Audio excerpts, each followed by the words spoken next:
অন্তর থেকে আল্লাহর প্রতি ভালোবাসা প্রকাশ করে 2 ফোঁটা চোখের পানি দিয়ে আল্লাহকে খুশি করতে পারবেন। আল্লাহ আপনাদের তৌফিক দান করেন, বলেন আমিন।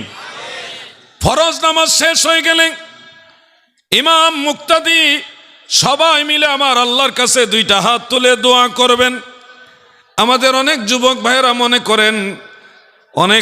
মনে করেন তাদের প্রতি সম্মান রেখে বলছি, ভাই আমার, ও আমার ভাই যুবক রে, মন দিয়ে শোনো ভাই, নামাজের পরে 2 হাত তুলে আল্লাহর কাছে চাইলে আপনাদের মধ্যে অনেকেই মনে করেন এটা মনে হয় বিদআত, এটা মনে হয় হাদিসে নাই, এটা মনে হয় আল্লাহ রসুল সাল্লাল্লাহু আলাইহি ওয়াসাল্লাম করে নাই। এই যে চিন্তাটা, এক দৃষ্টিতে চিন্তাটা অনেক ভালো, যে এই যুবকরা চিন্তা করতেছে আমরা কোনো বিদআত করব না, আমরা নবীজির হাদিসের বাইরে যাব না। এই চিন্তাটা কিন্তু নিঃসন্দেহে ভালো। আমরা নবীর হাদিসের, সহি হাদিসের বাইরে যাব না, চিন্তাটা ভালো, অনেক ভালো। তবে ভাই আমার, বিদআত করবে না, হাদিসের বাইরে চলবে না, সত্য সঠিক তোমাদের সাধুবাদ জানাই। আজকে জেনে রাখো না, 5 ওয়াক্ত নামাজের পরে, ফরজ নামাজের পরে আপনার আমার নবী, কুল কায়নাতের নবী, রহমতের নবী 2 হাত মোবারক তুলে দোয়া করেছে। আমি 2-1টা হাদিস বলবো, 2টা বা একটা বা 2টা হাদিস বলি, নোট করে রাখবেন, খুব মনোযোগ দিয়ে শুনবেন। আমি আপনাদের জোর করে প্রেশার দিয়ে, চাপ দিয়ে কোনো কিছু করাতে পারবো না। তবে আপনারা যদি সত্য সঠিক জিনিসটা বুঝেন, তাহলে আপনারাই আমাকে চাপ দিয়ে বলবেন হুজুর এটা করেন। কিন্তু এটা ওই সময় সম্ভব যখন আপনারা জিনিসটা অনুধাবন করবেন, বুঝবেন। আমার দয়াল নবী, রাহমাতুল আলামিন নবী, তিনি ফরজ নামাজের পরে হাত মোবারক তুলে দোয়া করেছেন। আমার জানা মতে 9টা হাদিস আছে। কয়টা?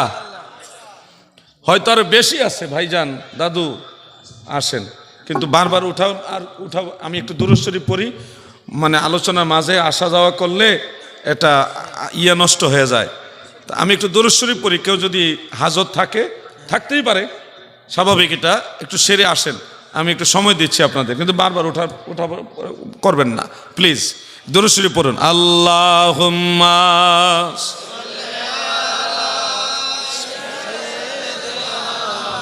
মাওলানা মুহাম্মদ ওয়া আলা আলিহি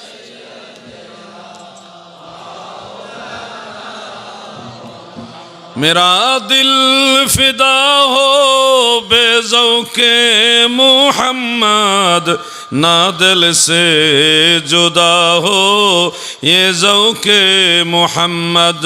अल्लाहुम्मा सल्ले मरहबा, माशाअल्लाह, मुहम्मद व अला आली। সুন্দর দুরূদ শরীফের আওয়াজ, মাশাআল্লাহ। প্রিয় ভাইয়েরা আমার, ফরজ নামাজের পরে আল্লাহর নবী রাসূল আকরাম সাল্লাল্লাহু আলাইহি ওয়াসাল্লাম হাত মুবারক তুলে, 2 হাত মুবারক তুলে দোয়া করেছেন মর্মে আমি গুনাহগারের জানা মতে 9টি হাদিস শরীফ রয়েছে। এর মধ্যে একটা হাদিস শরীফ আপনাদের পড়ে শোনাই, নোট করে রাখবেন। তফসিরে তাবারি শরীফ আজ থেকে 1100 বছরের আগের কিতাব, সেখান থেকে একটা হাদিস। আরেকটা হাদিস হলো তফসির ইবনে আবি হাতেম, এটাও 1100 বছরের আগের কিতাব। এই 2 কিতাব থেকে 2টা হাদিস হাফেজ ইবনে কাসির রহমাতুল্লাহ আলাইহি তিনার তফসির ইবনে কাসিরের মধ্যে সূরা নিসা এর 97 থেকে 100, 97, 98, 99, 100 4টা আয়াতের তফসির একসাথে করতে গিয়ে 2টা হাদিস তিনি উল্লেখ করেছেন। একটা হাদিস আমি আপনাদের পরে শোনাচ্ছি এইভাবে। আন আবি হুরায়রা রাদিয়াল্লাহু তাআলা আনহু قال كان رسول الله صلى الله عليه وسلم رفع يديه بعدما سلم وهو مستقبل القبلة إلى آخر الحديث। বলেন সুবহানাল্লাহ। বিখ্যাত হাদিস, সবচেয়ে বেশি হাদিস বর্ণনাকারী সাহাবী হযরত আবু হুরায়রা রাদিয়াল্লাহু তাআলা আনহু থেকে বর্ণিত। তিনি বলেন, আমার দয়াল নবীজি নামাজের সালাম ফিরাইবার পরে কেবলামুখী হয়ে দুই হাত মুবারক তুলে দোয়া করেছে। হযরতে আনাস ইবনে মালিক রাদিয়াল্লাহু তাআলা আনহু থেকেও এই মর্মে আরেকটা হাদিস রয়েছে। আল্লাহর নবীর এই হাদিসগুলো আমার জানা মতে 9টা হাদিস। তাবারানির মুআজামুল কবিরের মধ্যে আরেকটা সহিহ হাদিস রয়েছে। ওয়ান সালমান রাদিয়াল্লাহু, হযরতে সালমান ফারসির আরেকটা riwayat আব্দুল্লাহ ইবনে জুবাইর রাদিয়াল্লাহু তাআলা আনহু তিনি বলেন, একজন ব্যক্তি নামাজের ভিতরে দুই হাত মুবারক তুলে দোয়া করছে, নামাজের ভিতরে কাবলা আইয়া ফুরুগা মিন সালাতিহি, নামাজ থেকে বের হওয়ার পূর্বেই নামাজের ভিতরে হাত তুলে দোয়া করছেন, নামাজের ভিতরেই।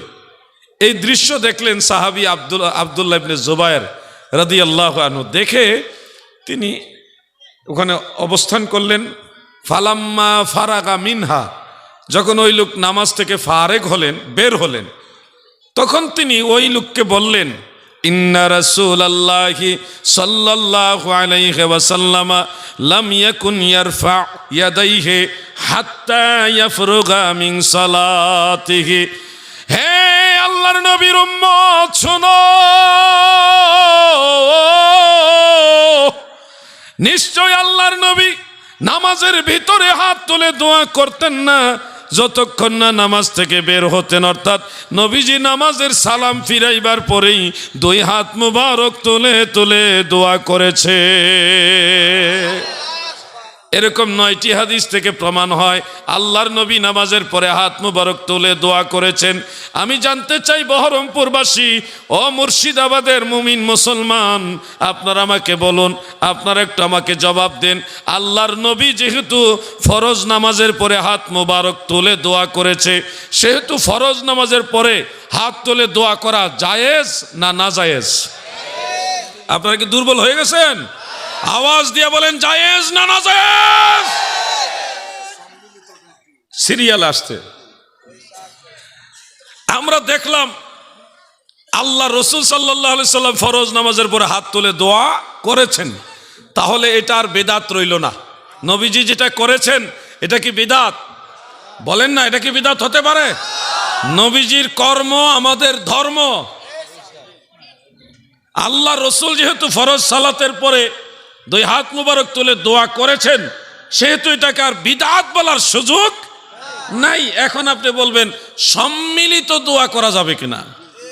আপনি তো এটাই বলবেন। ভাই শুনুন, আপনাকে আমি স্মরণ করাচ্ছি, বেশি বলবো না, কমায়ে বলি যেন মনে থাকে।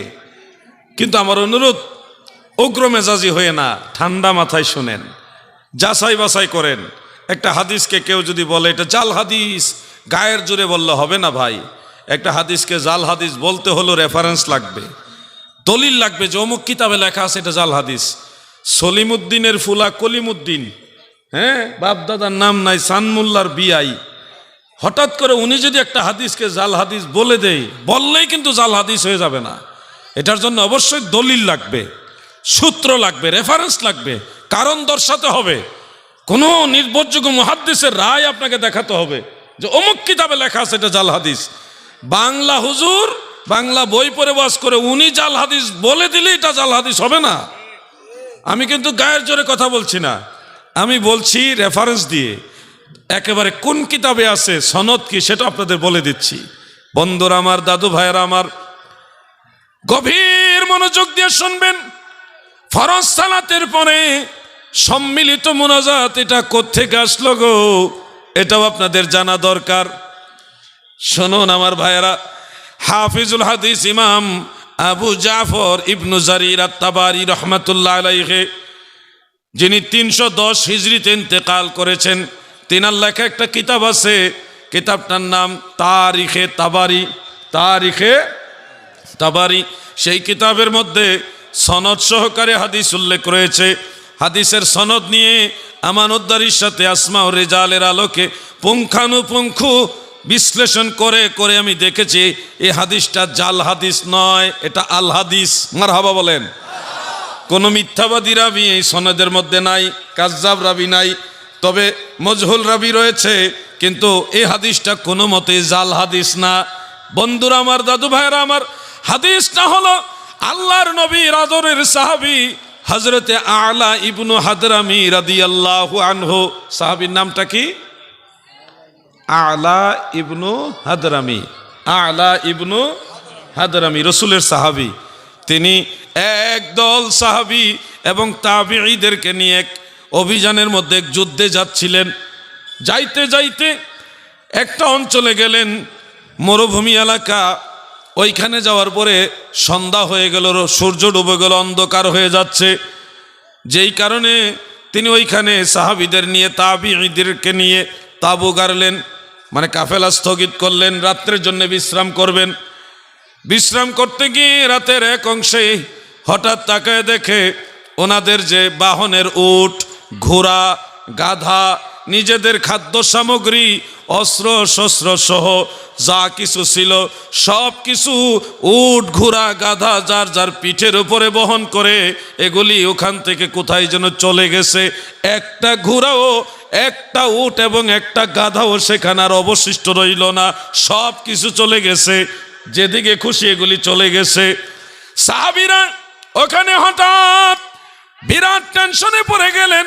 খাবারের জিনিসগুলিও নাই, অস্ত্র শস্ত্র নাই, পরনের কাপড় আর তাঁবু ছাড়া তাদের কাছে আর কিছুই নাই। কিছুক্ষণ খোঁজাখুঁজি করলেন, রাতের বেলায় আর কতটুকুই খোঁজা যায় অন্ধকারের মাঝে। খুঁজতে খুঁজতে ফজরের ওয়াক্ত হয়ে গেল। সাহাবীরা বলে, আসো আমরা আগে সালাত আদায় করি। সমস্ত সাহাবী এবং তাবিঈরা আজান একত্রিত হয়ে আজান দিলেন, একামত সমেত তিনারা ফজরের নামাজ আদায় করলেন। ইমামতি করেছিলেন আল্লাহর রসুলের সাহাবী হযরতে আলা ইবনু হাদরামি রাদিয়াল্লাহু তাআলা আনহু। ইমামতি করে নামাজ যখন শেষ করলেন, ফজরের ফরজ নামাজের সালাম ফিরাইবার পরে আলা ইবনু হাদরামি দয়াল নবীর সাহাবী, তিনি দুই হাত রাফা ইয়াদাইহি ইয়াদউ ওয়া রাফা'আন নাসু আইদিয়াহুম মা'হু। আমার নবীজির সাহাবী দুই হাত উঁচা করলেন, দোয়া করা শুরু করলেন। এমনকি ওই মজলিসে যত সাহাবী এবং তাবিঈ ছিল সবাই উনার সাথে হাত তুলে দিলেন, সম্মিলিতভাবে দোয়া করা শুরু করলেন। এত লম্বা সময় দোয়া করেছে গো, হাদিসের মধ্যে উল্লেখ, এমনকি সূর্য উদয় হয়ে গেল, মানে দিন হয়ে গেল। দোয়া যখন শেষ করলেন, শেষ করার পরে তাকায় দেখে আমার আল্লাহ দয়া করে তার কুদরতের মাধ্যমে সব উট, ঘোড়া, গাধা, সব বাহন, অস্ত্র শস্ত্র, খাদ্য সামগ্রী সহ সবগুলি আবার তাদেরকে ওই তাঁবুর কাছে ফিরাইয়া দিছে। সুবহানাল্লাহ। সাহাবারা আনন্দিত হয়ে গেলেন। ওই যে ফরজ নামাজের পরে দোয়া করলে কবুল হয়, এই জন্য ওনারা গুরুত্ব দিয়ে দোয়া করা শুরু করলেন এবং দোয়া শেষ করার পরেই আল্লাহ পাক দোয়া কবুল করেছেন। এই জন্য সব উট, ঘোড়া, গাধা আবার ফিরাই দিলেন। এগুলি পেয়ে তিনারা আবার ভালোভাবে বাঁধলেন। পরক্ষণে তাকায় দেখে মরুভূমি তো সামান্য একটু দূরে একটা জলাশয়ের মতো কিছু দেখা যাচ্ছে। একটু সামনে গিয়ে দেখে ওখানে পানি আছে, জলাশয়। মরুভূমির মাঝে আল্লাহ সাহাবীদের জন্য পানির ব্যবস্থা করে দিলেন। সুবহানাল্লাহ বলেন। মাওলা তোমায় ভালোবাসে, আল্লাহ তোমায় ভালোবাসে, তুমি তারে ভুইল না। দমে দমে ডাকো তারে, দমে দমে ডাকো তারে, একদম ভুইল না। সুবহানাল্লাহ। এই জন্যে এই যে হাদিস শরীফটা আপনাদের শোনালাম, কোনো ভাই যদি মনে করেন জিহাদি ভাই আপনি যে বললেন এই হাদিসটা আছে, দেখাইতে পারবেন? আমি আপনাকে ভালোবেসে, আদর করে, স্নেহ করে, বুকের মধ্যে জড়িয়ে ধরে আপনি আসেন, আপনাকে আমি কিতাব থেকে দেখাবো। আপনার কিতাবটাই নিয়ে আসেন, আমি ওটার থেকে বের করে দেখাবো। না হলে আমাদের কাছে কিতাব আছে, অনলাইনের সহযোগিতা নিয়ে হলেও আপনাদেরকে দেখাবো। কিন্তু আমার দাবি হলো, আমরা যারা নামাজের পরে হাত তুলে দোয়া করি, আমাদের এই কাজটা স্বয়ং আল্লাহ রসুলের সাথে মিল। এরপরে সম্মিলিত দোয়া করি, এটাও সাহাবায়ে কেরামের আমলের সাথে মিল। এখন আপনি যে বলছেন করা যাবে না, আপনার তো কোনো দলিল নাই ভাই, শুধু কিতাবুল আন্দাজের উপর নির্ভর করে এটাকে বিদাত বানাইবার চেষ্টা করছেন। আদৌ কি এটা ঠিক? আমরা এটা করি, সেটার পিছনে দলিল মদিনাওয়ালা, সাহাবায়ে কেরাম, আমাদের পক্ষে হাদিস আছে, দলিল আছে। আপনি বলছেন করা যাবে না, আপনার দলিল নাই, কিতাবুল আন্দাজ আছে। কি আছে? এটা বড় মারাত্মক কিতাব। কিতাবুল আন্দাজ বুঝছেন না আপনারা? কোরআন হাদিস নাই, অনুমানে মানলো একটা ফতোয়া, আর কি, এটার নাম কিতাবুল আন্দাজ। কিতাবুল আন্দাজ দিয়ে কি ইসলাম চলে? আমার দয়াল নবীজির আরেকটা মারফু সহিহ হাদিস শোনাচ্ছি। মুআজামুল কাবীর লিত-তাবারানির মধ্যে উল্লেখ, ওয়া আন সালমান আল ফারসি রাদিয়াল্লাহু তাআলা আনহু قال قال رسول الله صلى الله عليه وسلم ما رفع قوم اكفهم الى الله تعالى ان يدعى في ايديهم الله الا كان حقا على الله ان يدعى في ايديهم الذي سالوا رواه الطبراني في الكبير رجاله كلهم موثقون اي هذا حديث صحيح سبحان الله। হযরতে সালমান ফারসি রাদিয়াল্লাহু তাআলা আনহু তিনি বলেন, আমার দয়াল নবী বলেন, উম্মতেরা রে, শুনে রাখো, কোন কওম, কোন গোত্র, মানে অনেকগুলো মানুষ যখন একসাথে আমার আল্লাহর দরবারে হাত বাড়ায়া দেয়, সম্মিলিত হাত উঁচা করে দোয়া করে, আমার দয়াল নবী বলেন ওই দোয়াটা নিশ্চিত নিশ্চিত মহান আল্লাহ তাআলা কবুল করে না। সুবহানাল্লাহ সুবহানাল্লাহ। তাহলে আল্লাহর রাসূল গ্যারান্টি দিলেন সম্মিলিত দোয়া করলে কবুল হয়। কি দিলেন? গ্যারান্টি দিলেন। বলেন কি দিলেন? গ্যারান্টি দিলেন। সম্মিলিত দোয়া করলে কবুল হয়। কি দিলেন?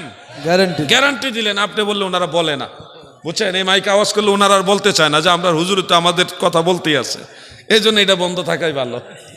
কি বলেন আপনারা? আমি চাই আপনারাও আমার সাথে কথা বলেন, আমিও বলি, প্রেমের ডোরি হোক, প্রেমের ডোরি বান্ধরে মদিনার শোনে, হায় রে প্রেমের ডোরি বান্ধরে মদিনার।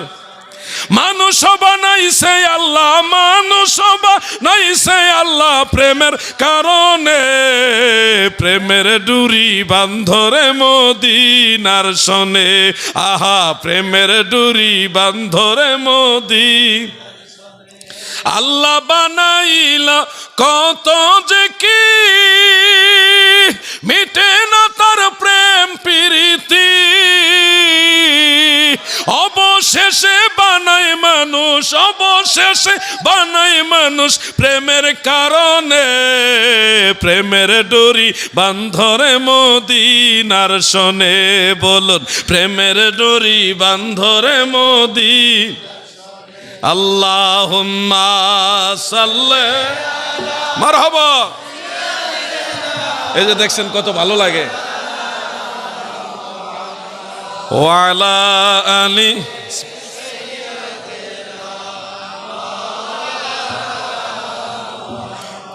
আমার দাদু ভাইয়েরা গো, আমি আরেকটা হাদিস শরীফ শোনাবো, তারপর একটা প্রশ্ন করব আপনাদেরকে। এটার উত্তর আপনারা জানেন, এই কারণে প্রশ্নটা করব। হাদিস শরীফটা সহিহ বুখারীর মধ্যে বাবুল জুমার মধ্যে উল্লেখ রয়েছে। যুবক ভাই একটু পরে দাও না, প্রশ্নটা একটু পরে দাও না, আমি টাইম দেবো, অসুবিধা নাই, ওয়াজের মাঝখানে উঠো না, আমি টাইম দেবো। প্রশ্ন যদি কারো থাকে কমিটির কাছে দিবেন, আমি এক্সট্রা টাইম দিব ইনশাল্লাহ, ঠিক আছে?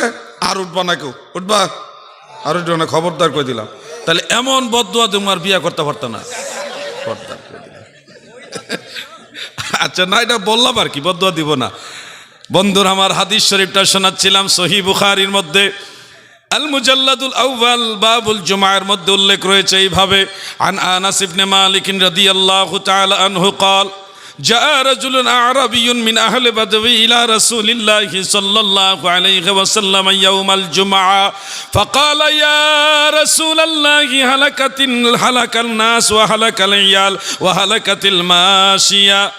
একজন আরবি গ্রাম্য পর্যায়ে নবীজির কাছে জুমার দিনে এসে বলতেছে, ইয়া রাসূলুল্লাহ, নবী গো, পানি নাই, বৃষ্টি নাই, পানির অভাবে মানুষ তার পরিবার পরিজন এবং পশু পাখিরা ধ্বংসের মুখে। আমার নবীজির কাছে